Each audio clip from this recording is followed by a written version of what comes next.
mbokk yi ñu ngi leen di nuyu di leen ziara ANACIM moo leen indi seen xibaari météo ni ko ANACIM waxee woon ci bulletin météo spécial bi mu defoon jagleel ko pënd beeg sedd yi nga xam ni war nañoo ñëw tàmbale nañoo nemmeeku pënd li ko ci bisub gaaw bi weesu waaye tamit ci bisub dibéer ak altine ji tamit jot nañoo nemmeeku pënd ci daanaka réew mi yëpp pënd gu xaw a bëri sax nag te jàppale ni incha allah pënd googee dina fi desandi fan yii di ñëw dinañ des wax ci xibaar googee waaye dañuy wax ci ngelaw gu am doole bi nga xam ni waxtu bi ñuy wax ak yéen nii mi ngi biir géej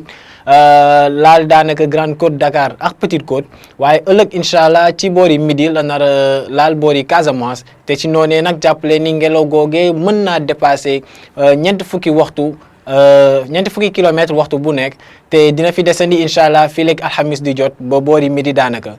dañuy woy ak animation satellite bi gis ni incha allah bu guddi jotee asamaan su bëri niir lañ nar a nemmeeku ci réew mi niir yoo xam ne dinañu muur asamaan si yëpp daanaka ànd ak ngelaw goo xam ne dina ëpp réew mi nar a jugee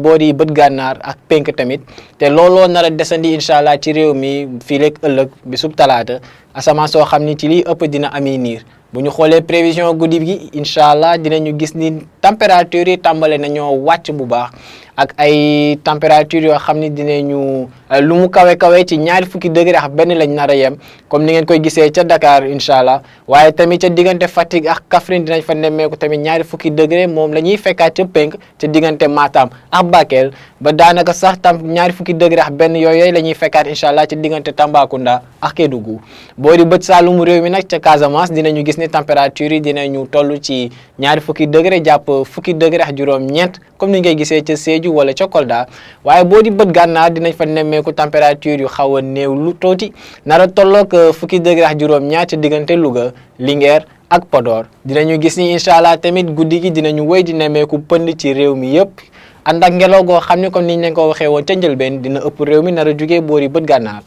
ci noonee nag incha allah ëllëg ci digg bëccëg ab péex lañ nar a gën a nemmeeku ci goxu Casamance seddaay bi tàmbale ne faa dugg si te gis nañ ni température yi dinañu desee kawe bu baax a baax sax nag ay température na tolloog ñaari fukki degré ak juróom-ñeent la ñuy xaarandi incha allah ca Ziguinchor ak Sédhiou waaye ca Kolda foofee yaakaar nañu fa température boo xam ni narul weesu ñaari fukki degré ak juróom-ñett muy température bii gën a néew bi ñu nar a nemmeeku ci réew mi te bu ñu gisee sax boori Kédougou toujours ca bët saalumu réew mi température yi ca fanweer lañ nar a toll ci noonee nag boori penk tamit diggante Matam ak Bakel lu tolloog fanweeri degré lañ fay xaarandi ba daanaka boori Podor ca digg réew mi moom température yi du ñu weesu fanweeri degré ak ñett yi nga xam ne Fatick ko nar a am incha allah lii ëpp ci digg réew mi ay température yu tolloog fanweeri degré ak benn lañ fa nar a gën a nemmeeku ba daanaka sax ci soow réew mi ak tamit comme ni ñu ko waxee woon ca njëlbeen pënd boo xam ne dina fi desandi bu baax incha allah ci réew mi ci guddi gi waaye tamit ëllëg ci digg bëccëg comme ni ngeen koy gisee ci naataal gi mbokk yi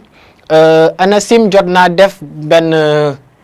bulletin d'alerte boo xam ni seq na ak waa CGQA lu jëm ci wàllum pënd bi te jàppale ni incha allah pënd bi dina fi desandi daanaka ba ayu bés bi jeex ci noonu nag fii ba ajuma incha allah ñi ngi am yaakaar ni dinañ ko nemmeeku te pënd googee nag dina gën a tar wala dina gën a bëri ci gox yi nga xam ne ñoo féetee ca boori Sow ju mel ni Ndakaaru Thiès digg réew mi Diourbel jàpp sax boori Louga ak Linguère ca bët gànnaar ak i penk wàcc sax ba daanaka boori Tambacounda dinañu gis ne nag boori Casamance jàpp ba Kédougou foofee donte pënd bi dina fa desandi incha allah narul bëri comme niñ ko nar a nemmeekoo daanaka ci boori bët gànnaar ak penk jàppale ni donc li ëpp solo mooy que ni pënd bi dina fi desandi incha allah fii ak bés yi di ñëw te ci noonee nag dina xaw a bëri tuuti ci yenn goxu réew mi.